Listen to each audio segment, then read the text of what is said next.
And we're back. Breaking. Trump has just arrived.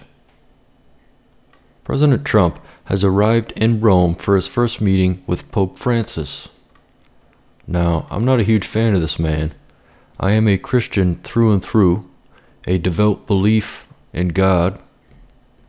Yet, I don't believe this man represents our interests. He represents a globalist agenda. And as we've seen in the past, ABC reported President Trump has arrived in Rome for his first audience with Pope Francis at the Vatican on Wednesday.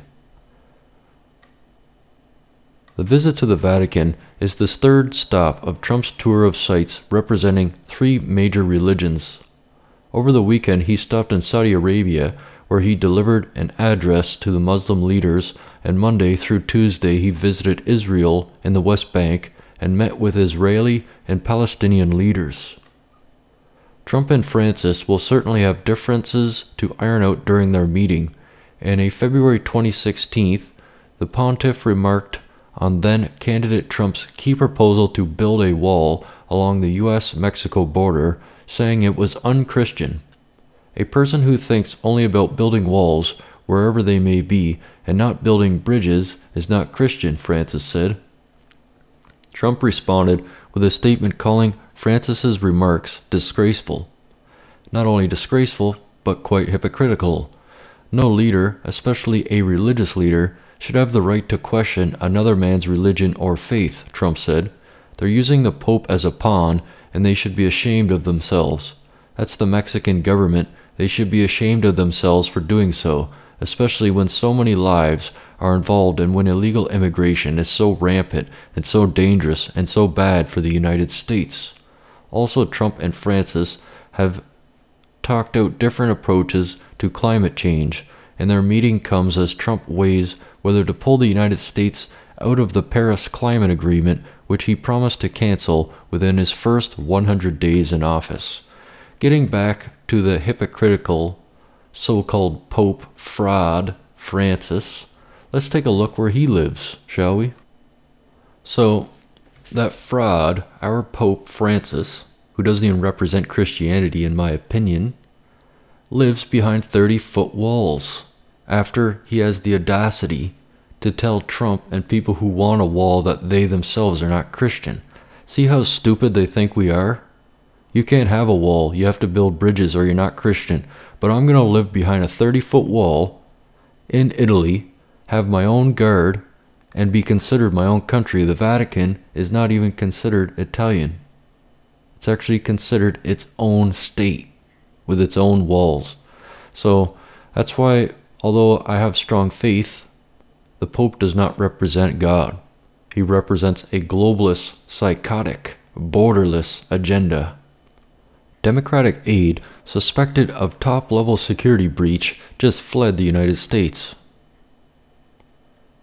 A Democratic Information Technology Administrator for House and Senate members on intelligence committees who was suspected of leaking highly classified information has fled the United States for her native Pakistan. From the Daily Caller, a criminal suspect in an investigation into a major security breach on the House of Representatives computer network has abruptly left the country and gone to Pakistan, where her family has significant assets and VIP-level protection, a relative and others told the Daily Caller News Foundation's investigative group. Well, if it was so great over there, then why the hell didn't they stay over there? Strange. Hina Alvi, her husband Imran Awan, and his brothers Aide and Jamal were highly paid shared IT administrators working for multiple House Democrats until their access to congressional IT systems was terminated February 2nd as a result of the investigation. Capitol Hill confirmed the investigation is ongoing, but no arrests have been reported in the case. The Awans are accused of stealing equipment from members' offices without their knowledge and committing serious, potentially illegal violations on the House IT network, according to Politico. Many of the Democrats who employed the Awans are members of the House Committee on Homeland Security, the Committee on Foreign Affairs, and the Permanent Select Committee on Intelligence. Their positions gave them access to members' emails and confidential files. In addition, Imran was given the password for an iPad used by the Democratic National Committee chairwoman Debbie Wasserman Schultz, a Florida Democrat. The five came to the U.S. from Pakistan. Since the investigation became public, the Owens have abruptly moved from longtime homes in Lorton and Springfield. Well, it's got guilty written all over it. Why else would they flee? Imran and Hina recently withdrew their children from schools, according to members of the Hawley Elementary and Lorton Station Middle School communities. Multiple people said Hina told them she was headed to Pakistan, where the family has significant property. Real estate records show Hina listed both the Lorton house and an apartment she owns for sale. I came to know from one of their relatives that Hina Alvi and her daughters are moved to Pakistan.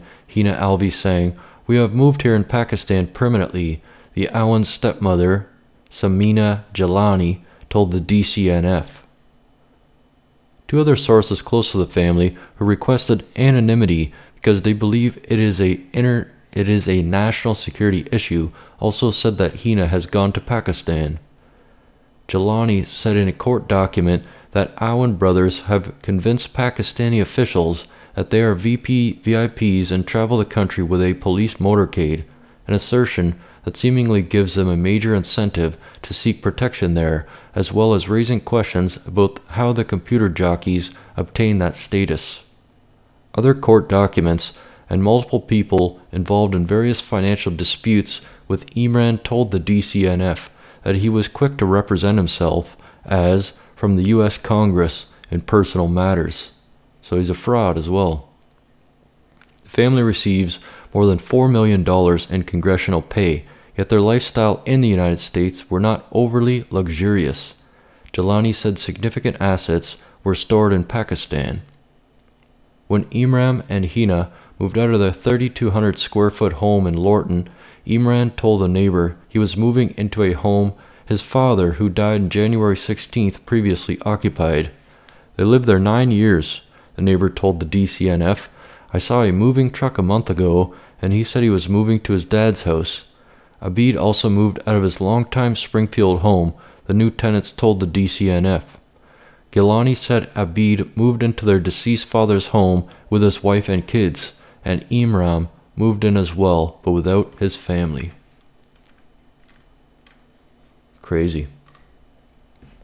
Breaking: Fox News calls off investigation.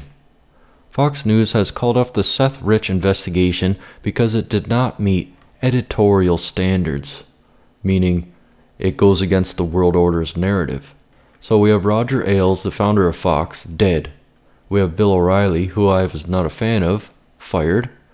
You have the Fox channel moving further and further left as we speak, and they weren't even that right to begin with. They still attacked Trump, even in Fox's prime. But now we see that this Seth Rich assassination on a leaker, a potential American hero, does not meet editorial standards. Fox News statement: on May 16th, a story was posted on the Fox News website on the investigation into the 2016 murder of DNC staffer Seth Rich. The article was not initially subjected to the high degree of editorial scrutiny we require for all our reporting. Upon appropriate review, the article found not to meet those standards and has since been removed. Yet, they talk about Russia all damn day with no evidence. This story actually has a lot of evidence, but it does not meet editorial standards. So, I say, the hell with the MSN, the hell with Fox News. It's come and gone. Their era is over. Ours is just beginning.